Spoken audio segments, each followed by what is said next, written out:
gotcha. Some more water? Okay. Good job, boys.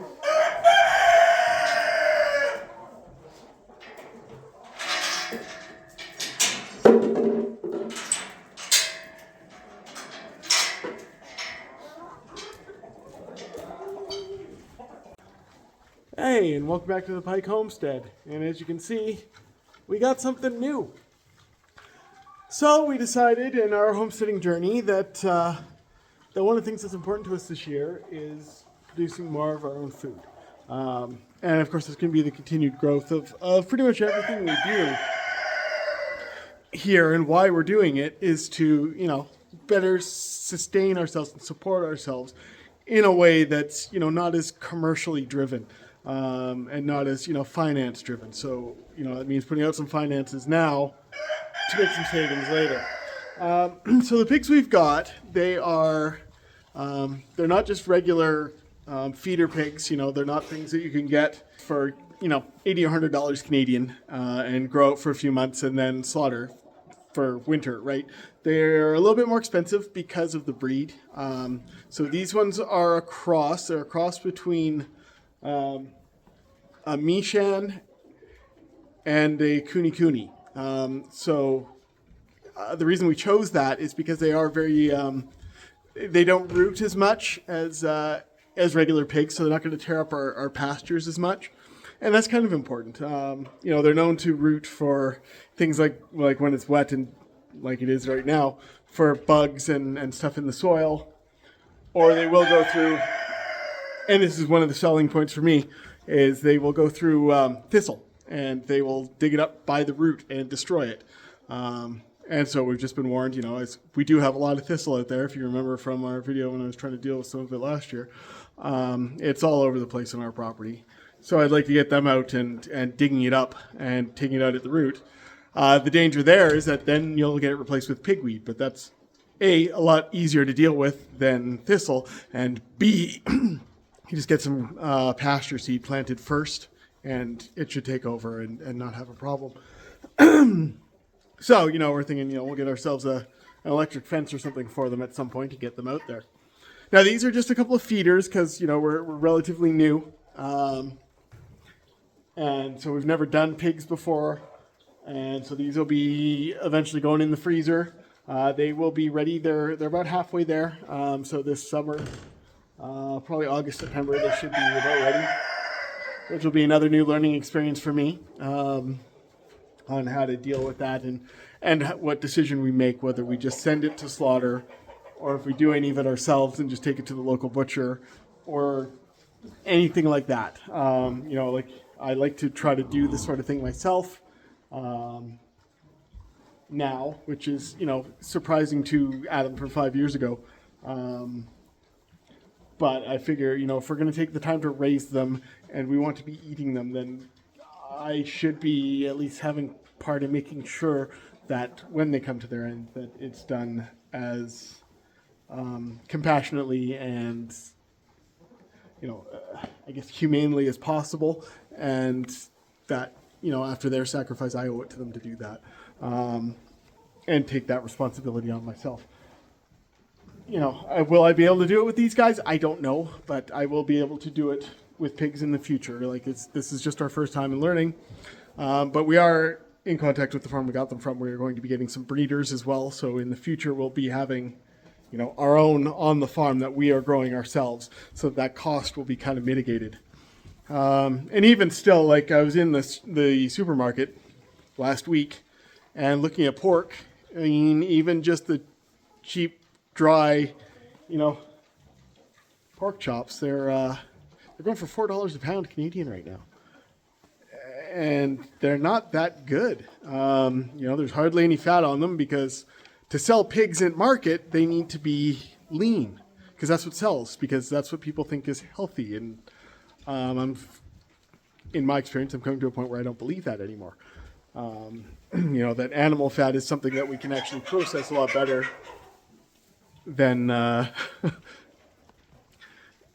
the canola oils and things like that. So I I don't believe the learning on that anymore, just from what I'm seeing and what we're seeing with people doing carnivore diets and things like that.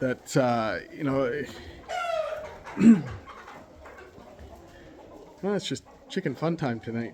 But anyway, so like things that we're learning with on that, it's that lean meat isn't necessarily the healthiest choice when it comes to eating meat. It's definitely not the tastiest. Come on.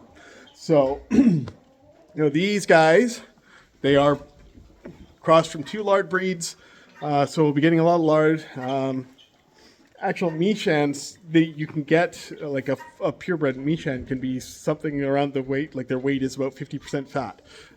So we'll be getting cooking fat and stuff like that out of it too, to again reduce our usage of canola oil and cooking oils and stuff like that. If we can get some off of these guys and use it and make stuff taste good, then I'm all for it. I'm also really looking forward to making my own bacon. I've never done anything like that, but I really, really want to learn to do it well. Figure out how to do like a cold smoke and salt cure and all that stuff. I really want to get into doing that and see how it turns out. That's actually something I'm really looking forward to.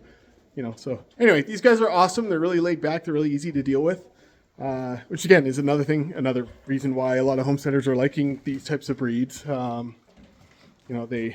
They're really calm. They're really just chill. So, they haven't panicked at all. Even when they got off the truck, they just kind of took it all in and came right in and made themselves a bed out of the straw and hay and stuff. But yeah, they are grazers. They do like to eat hay. Right now, they're just having their dinner of pig feed, because we did buy some hog grower just to make sure we're getting everything they need while we figure out what they can have and before the grass starts growing outside. Anyway, these are our pigs. They are cute. They are curious. They're getting used to us. They've been here a couple of days. I'm really looking forward to, getting that aspect of our diet taken care of. We're getting a pretty good handle on the chicken thing and eggs. I'm looking forward to doing meat birds and stuff as well. But this is the next kind of step here. And it's also something that we can be using to support our homestead as well. Because, purebred Meishans, you can get litters up to 20, with, 10 to 15 being about the average, I think, from what we're looking up. With the crosses, the KuneKune crosses, the farm we got them from, they say they average about 8, which is way more than we're going to eat in a year. So we'll be able to sell some of those and help, kind of pay the bills here while we need to. And that just helps with our self-sufficiency. It also help, something to share with the neighbors and things like that, and feed our community with local sourced meat as opposed to stuff that's been shipped from who knows where. Biggies.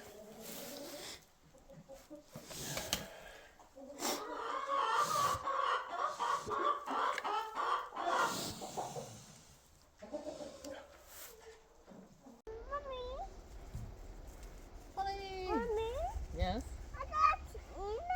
Yeah, in a minute.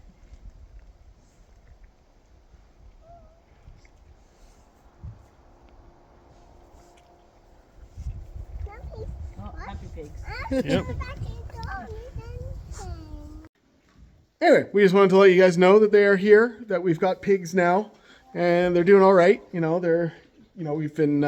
were here for probably about a day and a half, just in this pen, and now we've got it to the point where everybody can be out in the pen immediately outside the barn here.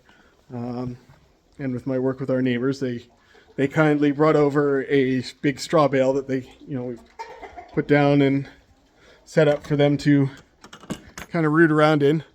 It's a cat perch right now because we're the Pike Homestead and there's always a cat. But they've been out here, so it's been wet, so they've been rooting, which is true to form for the breed from what we've been told. So there's a lot of stuff dug up as they're looking for bugs and stuff and just digging up what's here and figuring out the place. I mean, like that big pile over there is just all the waste out from the pens from the winter. and the goat path. But look, we've actually got some grass coming up now, and there is some green in there.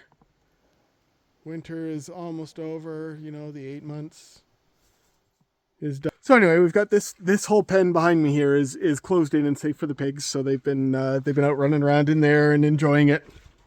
Our small dog, Polly, she's their best friend, which is fantastic. I mean, she's happy to have something that, isn't huge like Hank and Ruby, and doesn't mind running around.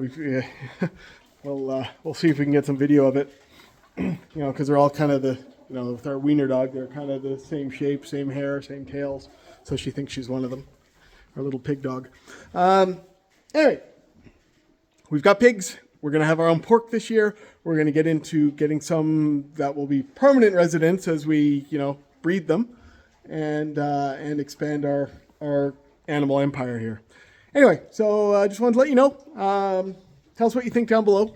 What you think about our choice with them. I think it's fantastic to have pigs that we can just graze through the summer and not have to input as much feed. And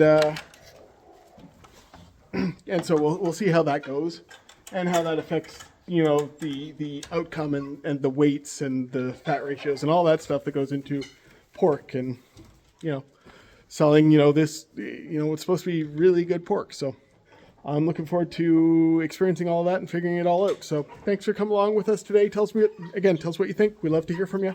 And let us know if you had the choice to raise more of your own meat, would you do it? And yeah, thanks for hanging out, and we'll see you next time.